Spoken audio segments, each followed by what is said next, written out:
अभी अगर आप गूगल या यूट्यूब पर एक्सपेक्टेड डीए फ्रॉम 1 जुलाई 2022 डाल के सर्च करेंगे तो 3 से 6% की बढ़ोतरी के साथ 37 से 40% डीए हो जाने की संभावनाएं जताई जा रही हैं। अगर आप भी इस कंफ्यूजन में हैं कि 1 जुलाई 2022 से आपका डीए बढ़कर कितना हो जाएगा, तो यह वीडियो शुरू से लेके अंत तक पूरा देखें।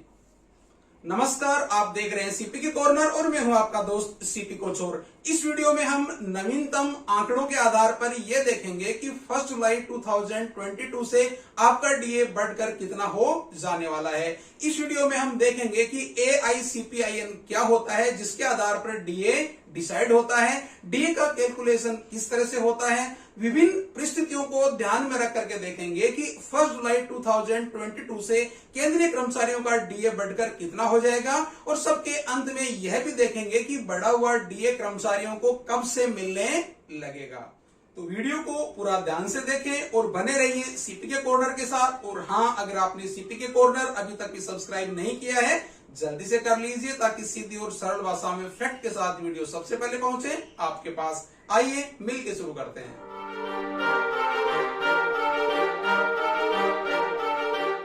आइए सबसे पहले देख लेते हैं कि AICPIN होता क्या है। AICPIN मतलब all India consumer price index for industrial workers is used for calculating DA for central government employees and pensioners, और इसका जो बेस ईयर है वो है 2016। और AICPIN अर्थात all India consumer price index number को कंज्यूमर प्राइस इंडेक्स के नाम से भी जानते हैं। Government of India labour bureau के द्वारा 30 जून 2022 को एक प्रेस रिलीज जारी कर consumer price index for industrial worker, जिसमें 2016 को आधार मानकर मई 2022 के आंकड़े जारी कर दिए हैं। और इन आंकड़ों के आधार पर मई 2022 में 1.3 पॉइंट की बढ़ोतरी के साथ जो सीपीआई है वो हो गया है 129। अगर आप सीपीआई अर्थात कंज्यूमर प्राइस इंडेक्स को और अच्छे से हिंदी में समझना चाहते हैं तो आइए देख लेते हैं। श्रम ब्यूरो श्रम एवं रोजगार मंत्रालय से संबंधित कार्यालय द्वारा हर महीने औद्योगिक श्रमिकों के लिए उपभोक्ता मूल्य सूचकांक का संकलन संपूर्ण देश में फैले हुए 88 महत्वपूर्ण औद्योगिक केंद्रों के 317 बाजारों से एकत्रित खुदरा मूल्यों के आधार पर किया जाता है। सूचकांक का संकलन 88 औद्योगिक केंद्रों और अखिल भारत के लिए किया जाता है। आगामी महीने के अंतिम कार्य दिवस पर जारी किया जाता है। मई 2022 के लिए सूचकांक इस प्रेस विज्ञप्ति के माध्यम से जारी किया जा रहा है।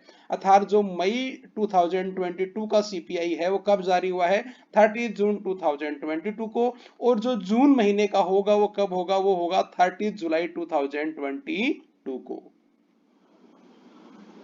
इस टेबल में हमने पिछले एक साल के सीपीआई आंकड़ों को आपके लिए संजोया है, जो हमें डीए कैलकुलेशन में काम आने वाले हैं। अर्थात हमने जुलाई 2021 से लेकर के मई 2022 के आंकड़े इसमें तैयार कर लिए हैं। जून 2022 के आंकड़े अभी आने बाकी हैं। अभी जो ताजा आंकड़े हैं वो हैं मई 2022 के। यहाँ पे 1.3 अंकों की जो बढ़ोतरी है उसके साथ जो सीपीआई है वो हो गया है 129।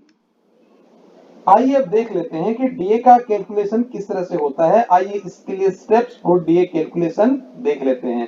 पहला स्टेप इसमें क्या होगा, पहला स्टेप होगा total of past 12 months of CPI, अर्थात जो पिछले 12 महीने के कंज्यूमर प्राइस इंडेक्स के आंकड़े हैं उन्हें हमें टोटल करना पड़ेगा।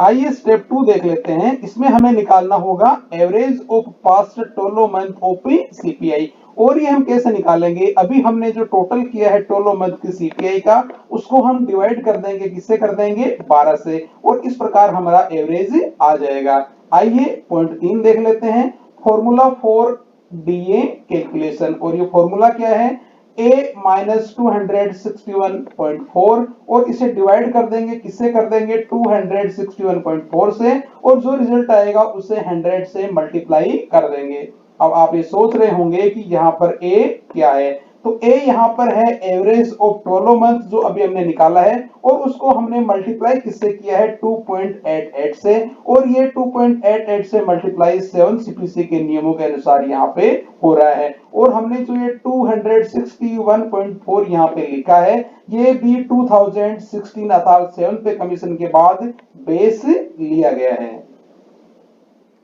जब हम सीपीआई के पिछले 12 मंथ के टोटल की बात करते हैं तो उसका मतलब ये होता है कि हम जुलाई 2021 से लेके जून 2022 तक के सीपीआई का यहाँ पे टोटल करने वाले हैं। और जब हम सीपीआई के पिछले 12 मंथ के एवरेज की बात करते हैं तो उसका मतलब ये होता है कि इस 11 मंथ का यहाँ पे हमने लिखा हुआ है, और 12 मंथ का जो भी हम यहाँ पे डालेंगे वह जोड़ के 12 महीना हो जाएगा, और 12 महीने का हम टोटल सीपीआई करेंगे, और अगर उसमें फिर 12 का भाग दे देंगे तो वो एवरेज सीपीआई हो जाएगा।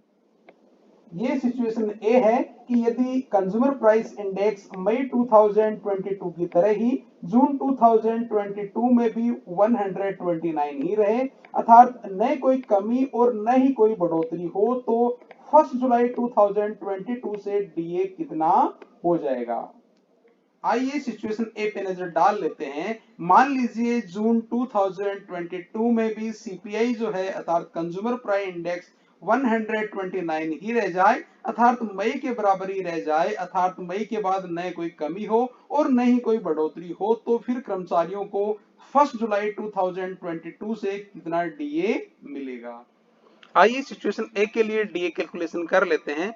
फर्स्ट जो हमारा पॉइंट होगा वो होगा total of past 12 month of CPI. Total हमने कर लिया है और ये कितना है 1506.9।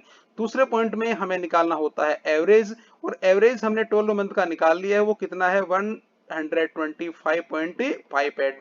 तीसरे पॉइंट में हम निकालेंगे ए की वैल्यू, और ए की वैल्यू कितनी है 361.67। अगर हम एक्सपेक्टेड डीए निकालेंगे तो ये कितना होगा 38.36। क्योंकि डीए कैलकुलेशन के लिए पॉइंट के बाद को मानते नहीं है, तो ये जो जुलाई 2022 से डीए इस स्थिति में कितना हो जाएगा 38%, अर्थात कितनी बढ़ोतरी होगी 4% की।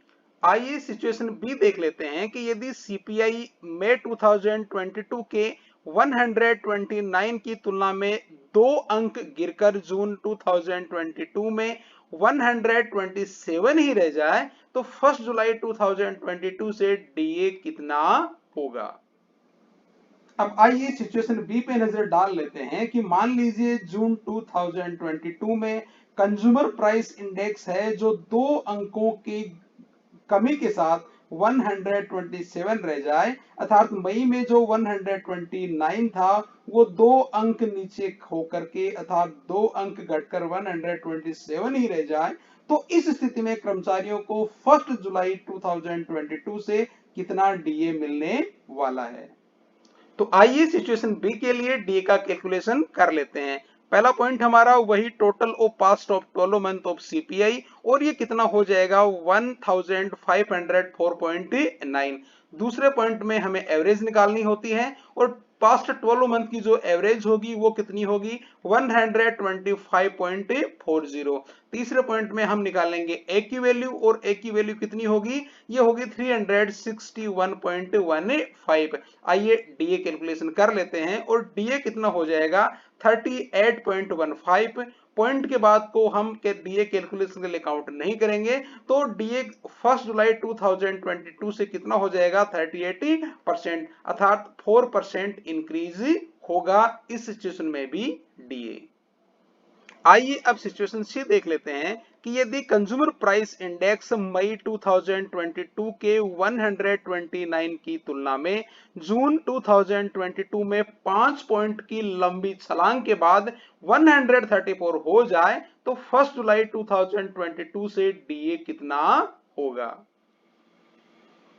आइए अब सिचुएशन सी देख लेते हैं। मान लीजिए जून 2022 में 5 अंकों की अप्रत्याशित बढ़ोतरी के साथ सीपीआई 134 हो जाए, अर्थात मई में जो 129 था वो जून में बढ़कर 134 हो जाए, तो 1 जुलाई 2022 से कर्मचारियों को कितना डीए मिलेगा। आइए कैलकुलेशन कर लेते हैं।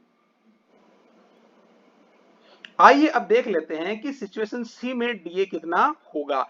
पहला point, total of past of 12 month of CPI, और ये टोटल हमने कैलकुलेट कर लिया है, कितना है 1511.9।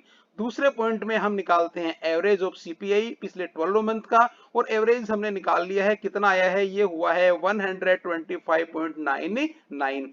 तीसरे पॉइंट में हम निकालते हैं ए की वैल्यू, और ए की वैल्यू हमने निकाल ली है, और ये कितनी है 362.85। आइए डीए का कैलकुलेशन कर लेते हैं, और डीए कैलकुलेशन के बाद में कितना आया है, ये हुआ है 38.81। क्योंकि पॉइंट के बाद का हम डीए कैलकुलेशन के लिए काउंट नहीं करते हैं, तो डीए कितना हो जाएगा 38%, और इस स्थिति में भी डीए की बढ़ोतरी कितनी हुई है 4% ही हुई है।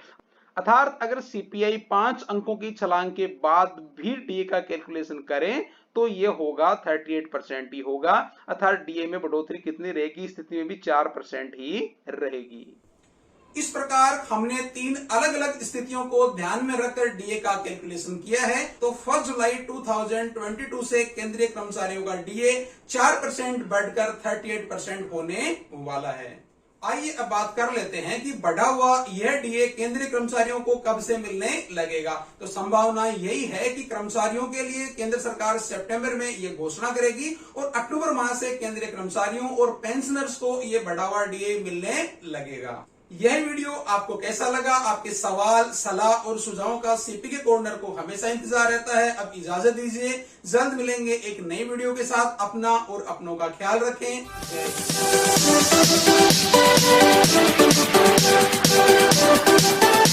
हिंद।